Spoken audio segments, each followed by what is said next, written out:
to an all-new lay at Omni. Allow me to lay it on you. So guys, Evo weekend is here, and if you've been on this channel for any period of time, you already know that something crazy always happens around this time with the Smash community, and we end up talking about it here. After all, you know, you can't spell Smash community without controversy.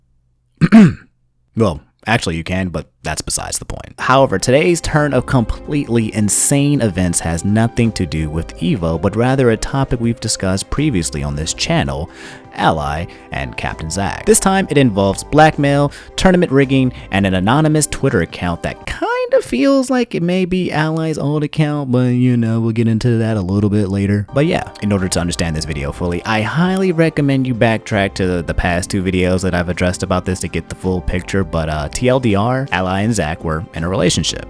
Ally is an adult, Zack at the alleged time was a minor. Ally confessed that this did exist and never posted on Twitter again. To catch you up even further, since then, Zack returned to the Smash community with open arms. Ally has still been completely silent since his early retirement, and yeah, things kind of just moved forward as usual. That is until yesterday. A Twitter account that goes by The Truth made a tweet saying, okay, update this in the future with proof. Captain Zack was the one who pressured Ally into dating by manipulating him, then later blackmailed him saying he would expose that they did stuff if he didn't throw matches. Ally lost Zack Wolf at Prime Saga because of blackmailing. This account later tweeted, my last tweet till the truth is out, do you notice how it looks like Ally is about to cry? And how about when Ally wasn't throwing out kill moves when he had the chance but opted for parries and jabs? Even the commentators caught on towards the end. He was forced to throw the set. Here's the clip in reference in case you haven't seen it. Ally is Snake and Zack is Wolf, of course. Oh, that was too aggressive. Back row stage, side B. I agree, no my side friend. B coming out. He actually went for the up smash. I agree. He's looking for that up tilt. He's looking for that He up does. tilt. He wants it. Ooh, Oh my Did he god. throw it out? He's on it. Back in the corner. Woo! Woo! Okay. Okay. Nikita? No. Back Oh, row. he didn't What even is he grab. looking for? What is he looking for? What is he looking for? I don't know, my He's friend. not even throwing out KO attacks. He's like, let me punch you in the jet real quick. And the parry? Didn't get that. We're still waiting. The back air? No. He's gonna land. He fell on the floor. He's in a good spot. What is he? Wait! It's a tense situation. It's all right. Are you living? Are you? He's gone. What's this? Ladies and gentlemen, Zack smiling up on his feet, representing Japan. Great job by Zack Moving on to the winners finals here at Prime Saga. Anyway, after I saw this tweet, I actually shared it because it did look suspect as hell. Like, we all know Ally fishes for the up tilt KO move at kill percents every single time. It's like the Ally special at this point. Anyway, after this tweet, Captain Zack out of nowhere came out with a tweet longer that was titled, please read this whole thing, no TLDR. So yeah, there's no way I'm going to read this whole thing, so I'm going to TLDR it. But I'll post it here so you guys can scroll through the whole thing while I paraphrase. TLDR, Zack claims that he never told Ally that he'd expose him if he desired to leave. Zack told Ally to throw matches against Zack at Prime Saga and Nairo at MomoCon and provided his own receipts to prove it. Zack claims he did this because he wasn't placing well and didn't think Ally deserved to place well. Zack confirmed they were together while he was 16. Zack claims that he would be mean to Ally on purpose, hoping that he would leave the relationship. Zack is sorry but understands each other's side, each other meaning Ally's side. And finally, Zack posted this because he felt it was the right thing to do and that he's going to take a break from Twitter and that he vows never to try to manipulate a match result again. Alright, that's a lot to take in, okay? I know, but we must keep pressing forward, my dear lads. Along with this tweet was a leaked conversation from Ally from Facebook talking to who appears to be a third person party who isn't Zack, in which he said, yeah, I messed up on that part, I'm totally aware. It looks bad, but I hate being seen as a predator and a groomer and etc, etc. That's what I'm upset at right now. I don't like kids. He had a fun personality. I just wanted to be his friend, but then he pushed for things and I was too scared to leave. Okay, a few more tweets. We've got everything covered, okay? I'm just trying to make sure I didn't leave anything out so you guys don't have to go digging for more information later, okay? I'm trying to be thorough, alright? Alright. So later, essentially, this tuxedo mask motherfucker says, I'm done. I'll give it less than a month and everything will come out of hiding. Clown me all you want, but I fucking swear on my life that there is so much information being left out. Zack is such a good actor and I'll give him that. Manipulative as fuck. Followed by, if I didn't leak this information, nobody would have known what really went down because because I'm sure as hell you wouldn't have made this twit longer if someone didn't expose your actions. You're trying to save face because you got caught. And finally, the last tweet. I'm also 100% sure you did not feel uncomfortable about all this. You were having the time of your life because you knew you would be able to fuck up his life by blackmailing him. Ally was the one uncomfortable to the point where he was scared to leave you because you might expose him. And yeah, now you're all caught up. That was the main meat and bones of all the controversy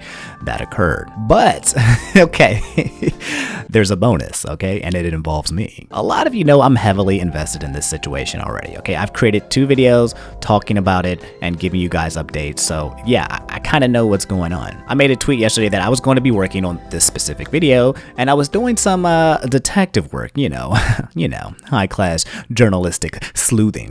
I, the great detective Omni, found a clue that might lead to the secret identity of our anonymous maxed friend. So, I tweeted, by the way, I'm pretty sure I know who you are at Smash Bros Truth.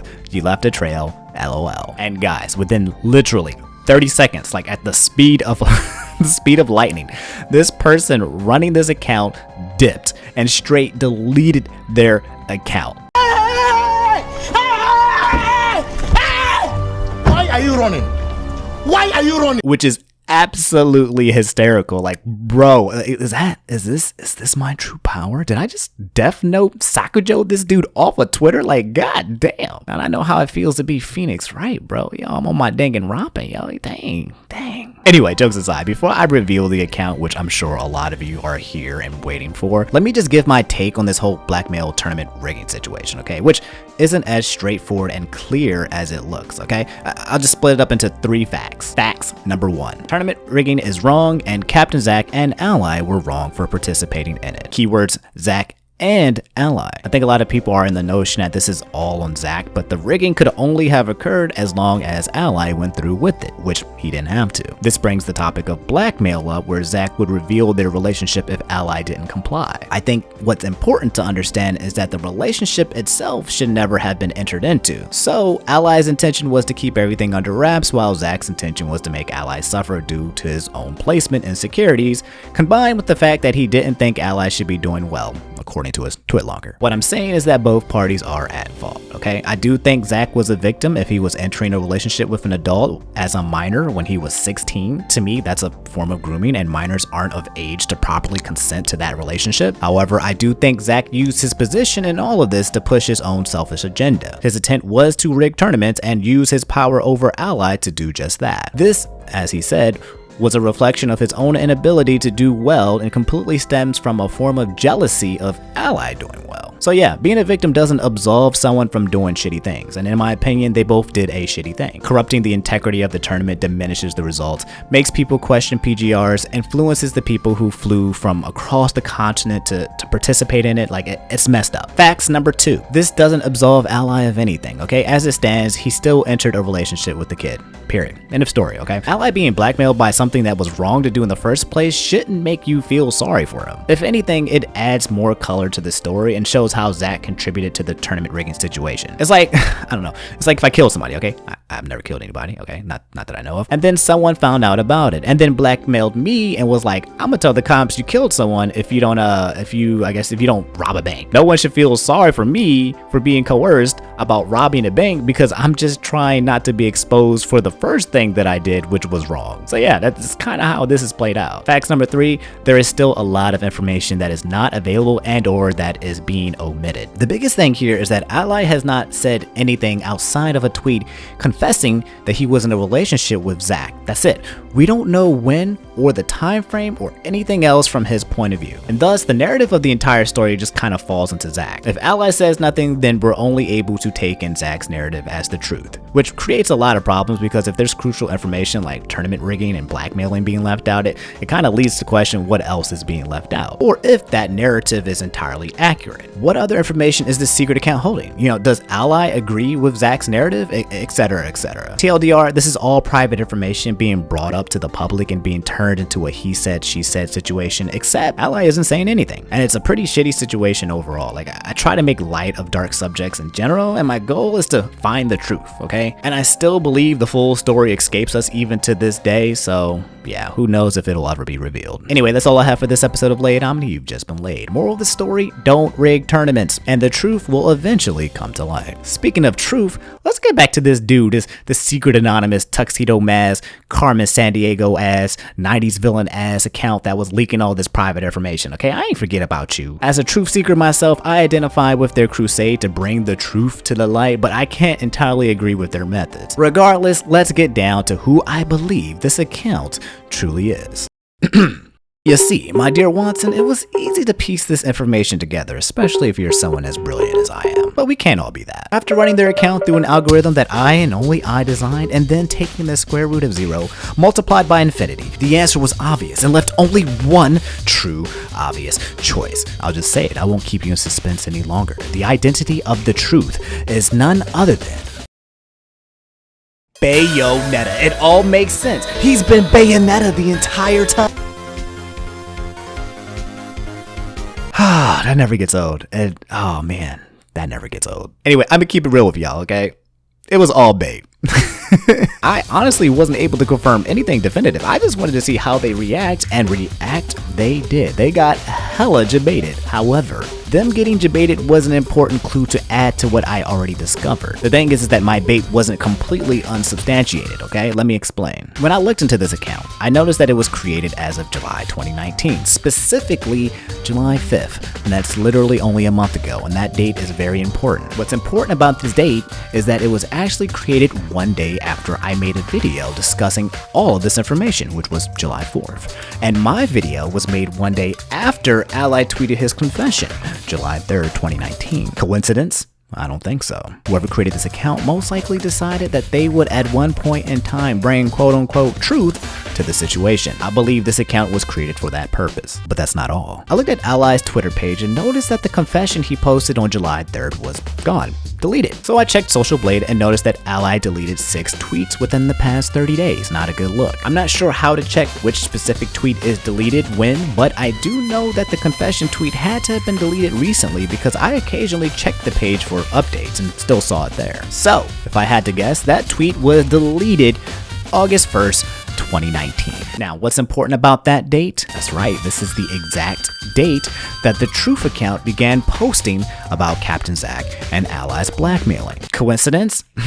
I don't think so. To me, the timing of the creation of the account combined with the timing of Ally's deleted tweet creates 2 coincidences, and 2 coincidences is suspect to me. That's what my gut tells me. Now, there's some other things like this account having access to Ally's private Facebook conversations, which shows him talking about Zack to what appears to be another person. Or even small things like how the account tweeted. You know, their English seemed to be a bit off, and I noticed word usages like the word cuss. That is a unique identifier in a person's online speech. But based on all of this, I suspect that the account can only be one of 2 people. Either A, Ally himself, or B, a person that Ally knows very well. Probably someone he's friends with on Facebook. Now, this is all speculation, okay? A bunch of circumstantial evidence put together to create a theory. A game theory. But my gut tells me I'm right. As far as who this third person is, I also have a strong speculation of who this person could be. However, cannot say who because I'd be revealing my sources. All I can say is that I know quite a lot and strongly believe whoever this person is will come back and reveal more over time. So yeah, it was like 50% bait, 50%, godlike sleuthing, okay? The account dipping so suddenly after I made my claim means whoever this was sloppy, basically. Anyway, ever since I started this series, I've had dozens of people come to me with, credible information about people doing really bad things in the community. Not just Smash either, okay? But Pokemon, Fire Emblem, a lot of gaming communities. But mainly Smash. And I've been handling a lot of this in the background in respect to the victims or the, people's wishes. The things I know would probably blow your mind. But I'm glad because I've been able to help many people who were scared or afraid or didn't know what to do. There's a lot of people out there like that. Like, I'm not a legal system, I'm not a cop. I'm just a dude with a voice, looking to kind of like keep the community that I grew up in safe for everyone, because as much as I bash on the Smash community, I love it, you know? I grew up in it, I met a lot of wonderful people, and I kind of want them to experience the same thing that I did without any of the bad stuff involved. There's also a stigma around the Smash community because of all of these events being brought to light, and there are real issues that need to be worked on, but I still think the Smash community is a wonderful place with wonderful people, as long as you look in the right places. Usually that place is not Reddit or Twitter, but yeah. Anyway, I'm gone for real this time. I hope you guys enjoyed the video. If you did, leave a like, that'd be dope. Subscribe for more juicy, spicy news related and unrelated to Smash. And lastly, follow me on Twitter and let me know if anything goes down that you think we should talk about, okay? Just tag me or DM me or whatever. I think at this point I need to create a separate account just for DMs and this information, because when I open up my DMs, then people just start, you know, abusing it and just throwing crazy stuff in there. So I'll probably create a second account for that soon. And last but not least, if you got something on your chest or something on your mind that you can't tell anyone, I assure you, you can talk to me, okay? I can't vouch for myself, but like I said, I know a lot of things about a lot of people that I will never disclose. I can tell you, I know who the Smash Illuminati is. I know who's in the Smash Code of Conduct. You know, my Info Hunter crew keeps me very well informed, but I'll never divulge my sources, and I'll keep anything private that any person asks me to keep private, because there really needs to be some kind of safe place where information can flow freely in this community, especially with all of the things that have been happening recently. I also have no intent for using any of this information for a bad cause, okay? Just consider me a modern day phantom thief, all right? All right, I love you guys. Stop procrastinating. Pour yourself a tall ass glass of water immediately after this video and chug that bad boy down, okay? Don't try to force it all down at 11:59 p.m., okay? At the end of the day, or wait until your ass looks like the Mummy Ganon. No, start hydrating right now, okay? And as always, guys, have an awesome day.